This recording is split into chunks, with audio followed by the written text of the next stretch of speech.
नमस्कार, जनता टीवी देख रहे हैं आप। मैं हूं आपके साथ। अमन त्रिपाठी। बुलेटिन का आगाज करेंगे एक बड़ी खबर के साथ। बड़ी खबर, बड़ी जानकारी आखिरी फेज के प्रचार के आखिरी दिन को लेकर सामने। आपको बता दें, आखिरी फेज के प्रचार का आज आखिरी दिन।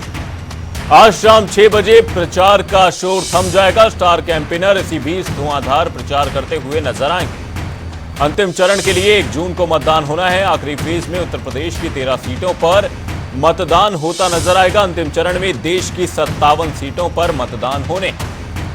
ये बड़ी खबर, बड़ी जानकारी सामने है। आपको बता दें, अंतिम चरण के अंतिम दिन के प्रचार को लेकर ये बड़ी खबर, बड़ी जानकारी सामने। आखिरी फेज के प्रचार का आज आखिरी दिन। ऐसे में आज शाम 6 बजे चुनाव प्रचार का शोर थम जाएगा। ऐसे में आज आखिरी दिन सभी प्रत्याशी पूरी मेहनत करते नजर आएंगे। स्टार कैंपेनर द्वारा धुआंधार प्रचार किया जाएगा। अंतिम चरण के लिए 1 जून को मतदान होना है। ऐसे में आज चुनाव प्रचार थम जाएगा। आखिरी फेज में उत्तर प्रदेश की 13 सीटों पर मतदान होने।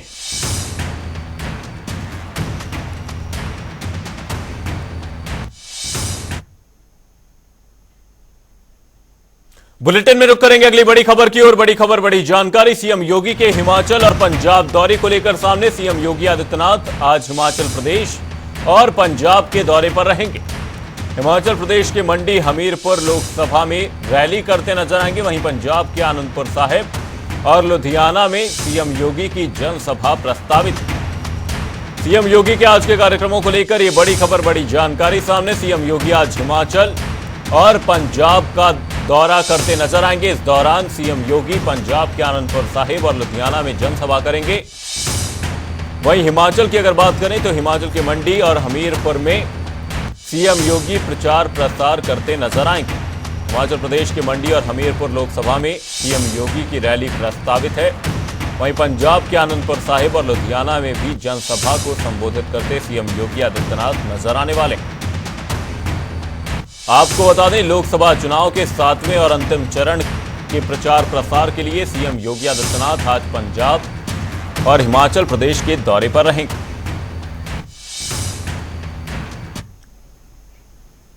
बुलेटिन में रुक करेंगे अगली बड़ी खबर की ओर। बड़ी खबर, बड़ी जानकारी रक्षा मंत्री राजनाथ सिंह के कुशीनगर और चंदौली के दौरे को लेकर सामने।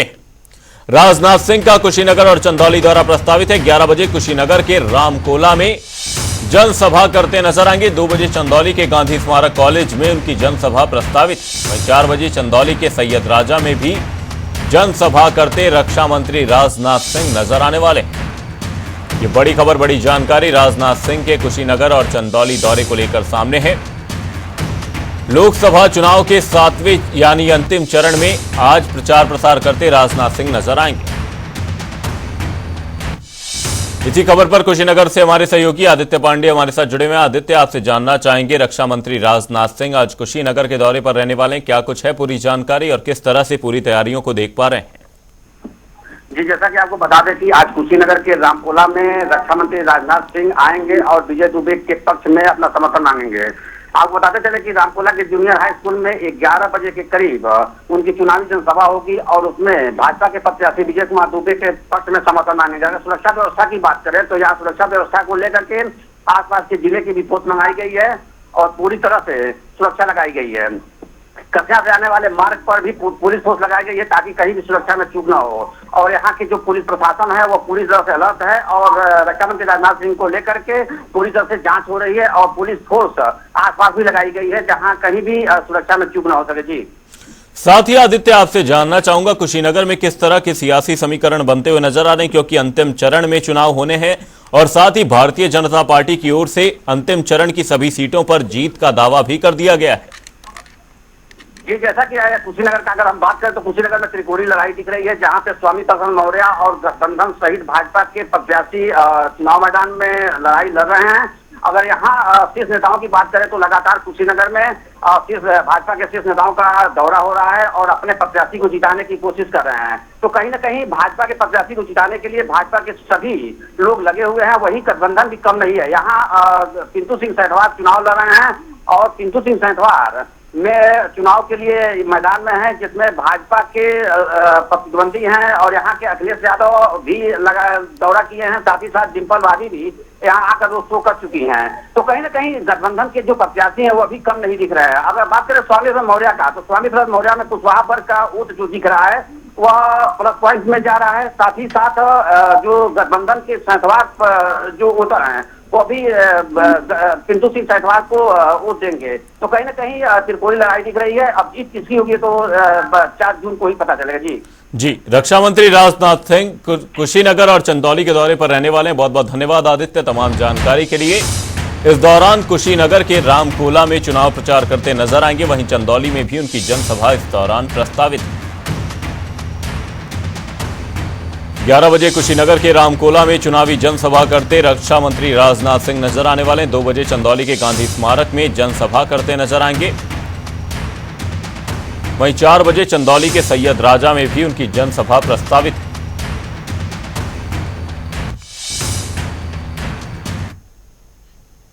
बुलेटिन में रुक करेंगे अगली बड़ी खबर की और बड़ी खबर बड़ी जानकारी अखिलेश यादव के महाराजगंज दौरे को लेकर सामने।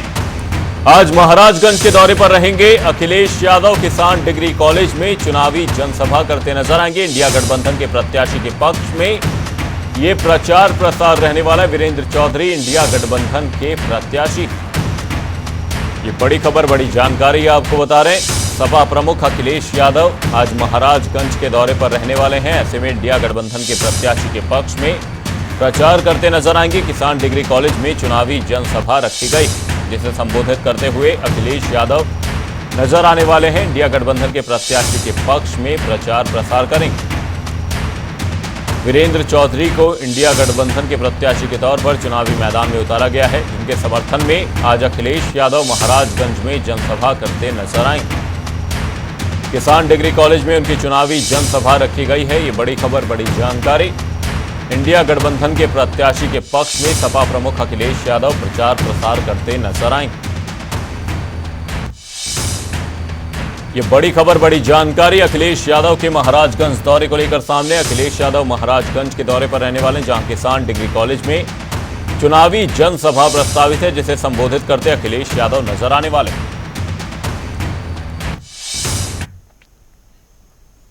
रुक करेंगे वाराणसी से अगली बड़ी खबर की ओर। बड़ी खबर बड़ी जानकारी वाराणसी से सामने। केशव प्रसाद मौर्य का वाराणसी दौरा आज के लिए प्रस्तावित है। 11 बजे मंगलम वाटिका वाराणसी में रोड शो रखा गया है।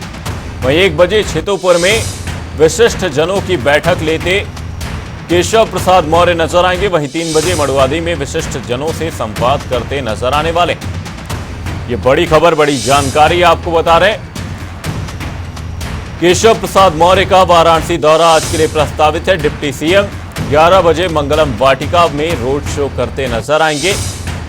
साथ ही आपको बता दें 1 बजे छितोपुर में विशिष्ट जनों की बैठक लेंगे। वहीं 3 बजे मड़ुआदी में विशिष्ट जनों से संवाद करते नजर आएंगे। ये बड़ी खबर बड़ी जानकारी आपको बता रहे हैं। डिप्टी सीएम केशव प्रसाद मौर्य का वाराणसी दौरा आज के लिए प्रस्तावित है, जहां पर 11 बजे मंगलम वाटिका वाराणसी में रोड शो करते हुए नजर आएंगे।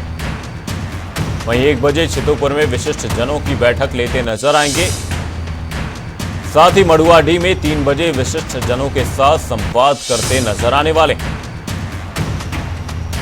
आपको बता दें लोकसभा चुनाव के 7वें और अंतिम चरण में वाराणसी में भी मतदान होना है। ऐसे में भारतीय जनता पार्टी ने एक तरीके से वाराणसी को छावनी में तब्दील कर रखा है। बड़े और शीर्ष शहरों का लगातार दौरा देखा जा रहा है। इसी बीच डिप्टी सीएम केशव प्रसाद मौर्य वाराणसी के दौरे पर पहुंचने वाले हैं।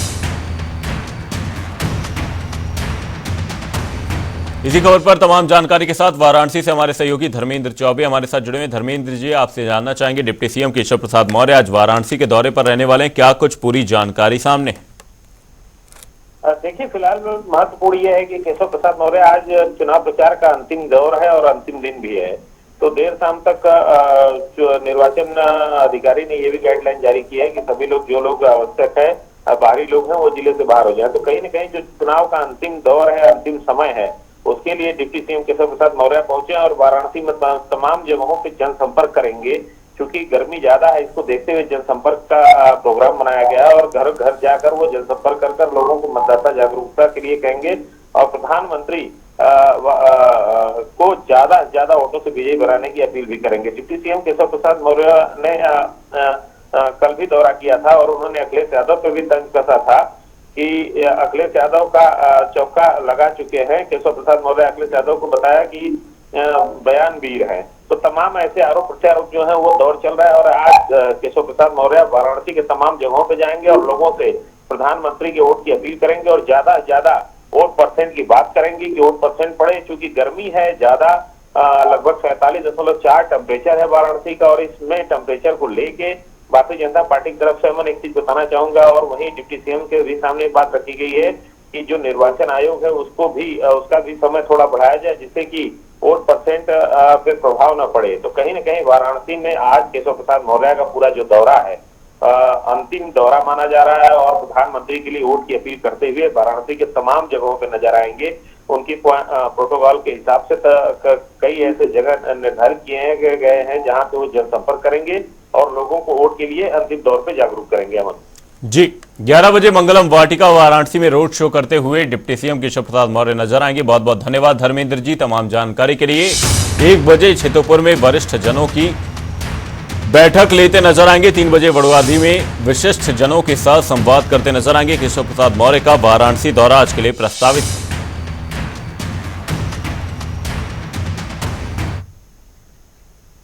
महाराष्ट्र के उप मुख्यमंत्री देवेंद्र फडणवीस वाराणसी पहुंचे, जहां उन्होंने जिस प्रकार से प्रधानमंत्री और योगी जी ने इस भूमि को बदला है, यहां काम हुआ है, उसे देखकर दुनिया यहां आना चाहती है।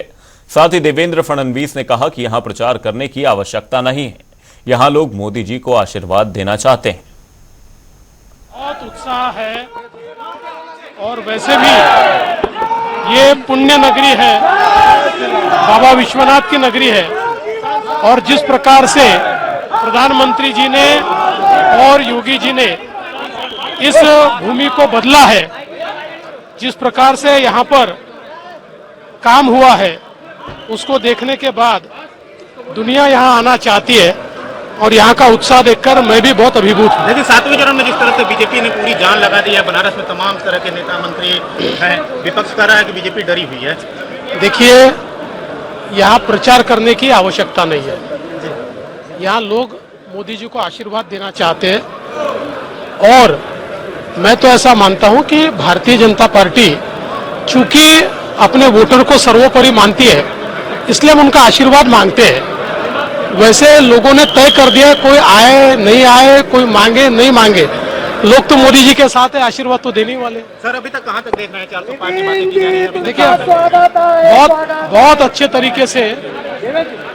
अच्छे तरीके से यहाँ पर मैं ये मानता हूँ कि देश में हमने अभी तक 6 चरणों में जो हम चाहते थे उसके आगे हम निकल गए हैं और 7वें चरण के बाद जो बातें पीएम साहब ने और हमारे नेताओं ने कही हो पूरी होगी। वाराणसी में एक सार्वजनिक रैली को संबोधित करते हुए केंद्रीय मंत्री स्मृति ईरानी ने कहा, मैं यहां मौजूद अपनी बहनों को धन्यवाद देना चाहती हूं।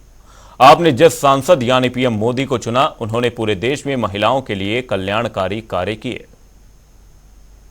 हमारी देश की राजनीति में कभी किसी महिला ने, चाहे वो ग्रामीण अंचल में रहती हो या शहरी क्षेत्र में, कभी भी किसी गरीब महिला ने किसी नेता से यह अपेक्षा नहीं की थी कि वो नेता समझे कि गरीब परिवार की महिला की दिन की शुरुआत अपमान से होती है जब वो खुले में शौच करती है। गरीब परिवार की महिला ने कभी सोचा नहीं था कि लाल किले की प्राचीर से एक गरीब मां का बेटा प्रधान सेवक की मुद्रा में ये संकल्प लेता है कि वो हर गरीब परिवार की बहू बेटी बहनों के लिए अलग से शौचालय बनाएगा, उनका जीवन सम्मान से भर पाएगा। इसलिए आज मैं भाषण देने नहीं बल्कि देश की 11 करोड़ परिवारों की महिलाओं की ओर से काशी के एक एक नागरिक का आभार व्यक्त करने आई हूं। आपने सांसद ऐसा चुना जो देश का प्रधान सेवक बना और 11 करोड़ गरीब परिवारों का उन्होंने कल्याण किया। गोरखपुर से बीजेपी प्रत्याशी रविकिशन ने जनसभा को संबोधित करते हुए विपक्षी पार्टियों पर जमकर प्रहार किया। रविकिशन ने कहा कि सहजनवा में अखिलेश यादव जी ने जहां कब्रिस्तान बनाने का सोच रखा था, वहां योगी जी की सोच देखिए कि वहां इंडस्ट्रियल एरिया बन गया। जहां एक आदमी सोच रहा था कि हम कब्रिस्तान बनाएंगे, वो भी मुख्यमंत्री थे एक समय में। और पूज्य महाराज जी को देखिए, क्योंकि ये निस्वार्थ संत हैं। जनवा में जहां अखिलेश यादव जी कब्रिस्तान का बनाए का सोच रखत रहना, वहां हमारे पूज्य महाराज जी का सोच देखा। जहां एक आदमी सोच रहा था कि हम कब्रिस्तान बनाएंगे, वो मुख्यमंत्री रहना, और पूज्य महाराज जी क्योंकि ये निस्वार्थ संत हैं, पहले डरात रहना, पहले यहां माफिया लोग रहना, सपा के कट्टा और बंदूक लहरावत रहना। ये 26 लोगन का जो दलदल आइल बा, इन लोगन का सपना बा भारत के टुकड़े करना, इनका सपना बा कि शरीयत कानून लाना। इतना मात्र शक्ति आइल बाड़ी, ऐसे पता चला था कि मोदी योगी जी के राम राज्य में सब कितना प्रसन्न है। सबके लड़का बच्चा के राशन मिला था, सबके लड़का बच्चा के सुविधा मिला था। यार बगल में पूज्य महाराज जी, गरीब का बच्चा, मजदूर का बच्चा मजदूरी नहीं करेगा, हर समाज का 70 करोड़ का स्कूल बना देना, 70 करोड़ का 1 रुपया ना लगी, ले जाके अपने बच्चा के पढ़ावा। ई महाराज जी का सोच बा, ई मोदी जी का सोच बा, जिनकर चुनाव बा, जे प्रधानमंत्री बनिया 4 तारीख के बाद। लोकसभा सीट घोसी में ओम प्रकाश राजभर को बड़ा झटका मिला है। बता दें, करीब 2 दर्जन पदाधिकारी और कार्यकर्ताओं ने सुबह सपा का दामन छोड़ सुहेलदेव स्वाभिमान पार्टी ज्वाइन कर ली है। मौजूद है मऊ में, और आपको बता दें कि ओम प्रकाश राजभर को मिला बड़ा झटका। चुनाव के 2 दिन पहले ओम प्रकाश राजभर को मिला बड़ा झटका। ओम प्रकाश राजभर के पार्टी में यानी सुभाषपा से कुछ लोगों ने इस्तीफा देकर सुहेलदेव स्वाभिमान पार्टी किया ज्वाइन। ऐसे में इनसे मिलते हैं और जानते हैं क्या कारण ऐसा था कि 2 दिन पहले पार्टी छोड़ना पड़ा। सबसे पहले अपना परिचय। देखिए, मैं सुभाष चंद्र यादव, जो कि पूर्व के अंदर सुहेलदेव भारतीय समाज पार्टी के अंदर राष्ट्रीय प्रवक्ता पद के ऊपर नियुक्त था। कितने लोग आप लोगों ने इस्तीफा? मेरे साथ करीब 20 से 25 लोगों ने आज इस्तीफा दिया है। ऐसी क्या कारण पड़ी कि आप लोगों को इस्तीफा देना पड़ा? देखिए, अगर एक वजह है तो बताऊं। वजह बहुत सारी है। मुख्य वजह यह है कि सुहेलदेव भारतीय समाज पार्टी का जो मूल उद्देश्य था, जिस उद्देश्यों की बात करते हैं वो कि हम पिछड़ों की बात करेंगे, अति पिछड़ों की बात करेंगे, दलितों की बात करेंगे, अति दलितों की बात करेंगे। वास्तविकता ये है कि माननीय ओम प्रकाश राजभर जी पूरी तरीके से इन सब चीज़ों से भटक चुके हैं। उनके लिए उनका परिवार सर्वोपरि है। वो अपने आप को कैबिनेट मिनिस्टर बनाएंगे, वो अपने बेटे को सांसद लड़ाएंगे, छोटे बेटे को एमएलए लड़ाएंगे, और बाकी जो राजभर समाज है क्या उनका बंधुआ मजदूर करने वाला नहीं है। वो बाकी के जो राजभर समाज है उनको साथ में रखकर उनका हक भी लूटने का कार्य करते हैं। तो ये जनता पूरी तरीके से जान चुकी है। इसीलिए माननीय ओम प्रकाश राजभर जी का साथ में जो मैंने आज साथ छोड़ा, ये मैं ही नहीं हूँ। आने वाले समय के अंदर आप देखिएगा ऐसे बहुत सारे आपको धमाके सुनने को मिलेंगे। सुहेलदेव भारतीय समाज पार्टी के साथ में कई ऐसे बड़े बड़े पदाधिकारी हैं जो आने वाले समय के अंदर सुहेलदेव भारतीय समाज पार्टी को टाटा बाय बाय कहते हुए सुहेलदेव स्वाभिमान पार्टी का दामन थामेंगे और माननीय महेंद्र राजभर जी के अंदर आस्था जताते हुए इनके पीछे खड़े होंगे। चुनाव के 2 दिन पहले आप लोगों ने सुभाषपा से दिया इस्तीफा, तो क्या प्रभाव पड़ सकता है 1 तारीख को? देखिए, 2 दिन या 3 दिन नहीं होता। राजनीति के अंदर टाइमिंग इंपॉर्टेंट होती है। समय पे लिया गया जो फैसला होता है वह महत्वपूर्ण होता है। ये हमारा समय पे लिया गया फैसला है जो कहीं ना कहीं सुहेलदेव स्वाभिमान पार्टी को मजबूती प्रदान करेगा। राजी राय जी को चुनाव के अंदर काफी आगे लेके जा चुका है, और सुहेलदेव भारतीय समाज पार्टी पूरी तरीके जो छड़ी लेके घूम रहे हैं बाप बेटे, वो छड़ी को 1 जून को तोड़ने का कार्य करेगा। ओम प्रकाश राजभर लगातार कहते हैं कि हम अपने कार्यकर्ताओं का सम्मान करते हैं, तो ऐसी क्या दिक्कत आती? कौन सा सम्मान करता है माननीय ओम प्रकाश राजभर? अब तो मुझे भी उनका नाम लेके बहुत शर्म आ रही है, उनका नाम लेते हुए। अब तो सीधा बोलो, कौन ओम प्रकाश राजभर? वो कार्यकर्ताओं का सम्मान करता है। अगर वो कार्यकर्ताओं का सम्मान करता तो मैं राष्ट्रीय प्रवक्ता था ना, राष्ट्रीय बॉडी के अंदर मैं था ना, मेरे घर पे एक दुखद घटना घटी ना। अगर वो सम्मान करता मेरे दरवाजे पे नहीं आता। उसका बड़ा बेटा सांसद का चुनाव लड़ रहा है ना, अगर वो मेरा सम्मान करता मेरे दरवाजे पे नहीं आता। उसका छोटा बेटा आज व्हाट्सएप के अंदर पत्रकारों को धमकाने का कार्य कर रहा है, अगर वो मेरा सम्मान करता तो मेरे दरवाजे पे नहीं आता।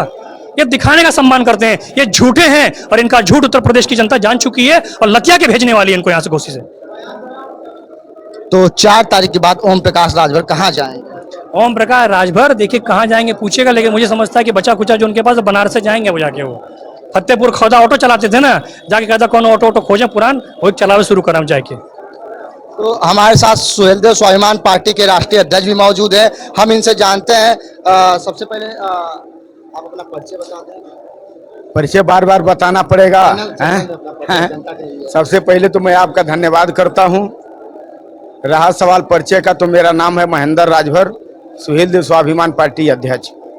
आपके पार्टी सुहेलदेव सुभाषपा से कुछ पदाधिकारियों ने इस्तीफा देके सुहेलदेव स्वाभिमान पार्टी का दामन थामा है, तो क्या मजबूती मिलेगी 1 तारीख को? ये चुनाव चल रहा है। आज चुनाव में एक एक कार्यकर्ता महत्वपूर्ण होता है। कार्यकर्ता ही जैसे बॉर्डर पर तैनात सिपाही बॉर्डर की रक्षा करता है, देश के लोगों की रक्षा करता है, उसी तरह से चुनाव में कार्यकर्ता ही, नेता ही महत्वपूर्ण होता है। तो 20 कार्यकर्ता आज राष्ट्रीय प्रवक्ता जो सुहेलदेव भारतीय समाज पार्टी के थे, आज उसी पद पर हम सुहेलदेव स्वाभिमान पार्टी में भी इनकी नियुक्ति की है। आज इनके साथ 20 लोग, 1.5 दर्जन से ऊपर लोग आज सुहेलदेव स्वाभिमान पार्टी लोग ज्वाइन किए हैं। आज इसका लाभ 1 जून को, इसी 1 जून को 2025 मत समझ लीजिएगा, इसी 2024 1 जून को ये समझ में आएगा, इसका असर धीरे धीरे दिखाई देगा। हाँ, तो हमारे साथ थे सुहेलदेव स्वाभिमान पार्टी के राष्ट्रीय अध्यक्ष महेंद्र राजभर जी, और इनके सुहेलदेव स्वाभिमान पार्टी में सुभाषपा से लोग हटकर सुहेलदेव स्वाभिमान पार्टी की सदस्यता लिए हैं। अब देखना यह है 1 जून को क्या प्रभाव पड़ता है। देखा जाए, एक तरफ लगातार बड़े नेताओं का घोसी में लगातार आगमन हो रहा है, लगातार लोग अपने समुदाय को अपनी तरफ खींचने की तैयारी कर रहे हैं, लेकिन ये जनता तय करेगी कि 1 तारीख के बाद किसके ऊपर सांसद का टैग लगेगा, ये जनता तय करेगी। जनता टीवी के लिए मऊ से विवेक चौहान की रिपोर्ट।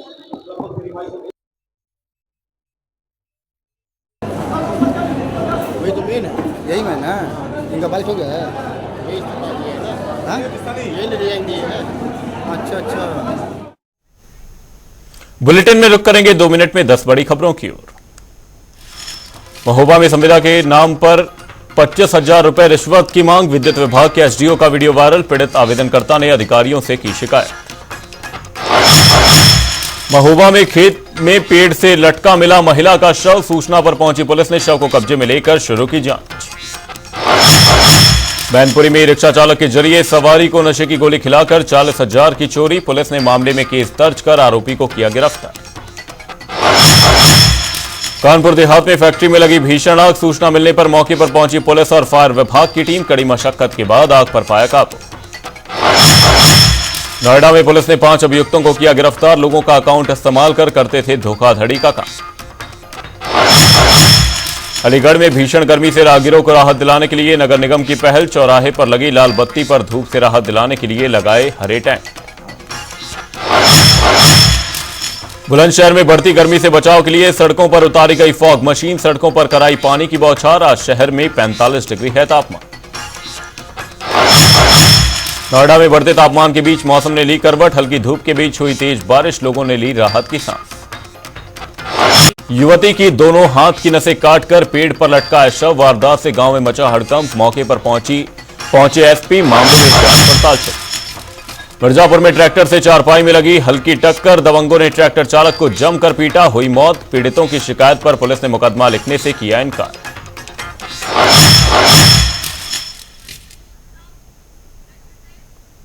बुलेटिन में फिलहाल के लिए सिर्फ इतना, कहीं जाएगा नहीं। जनता टीवी पर खबरों का सिलसिला रहेगा जारी, तब तक के लिए नमस्कार।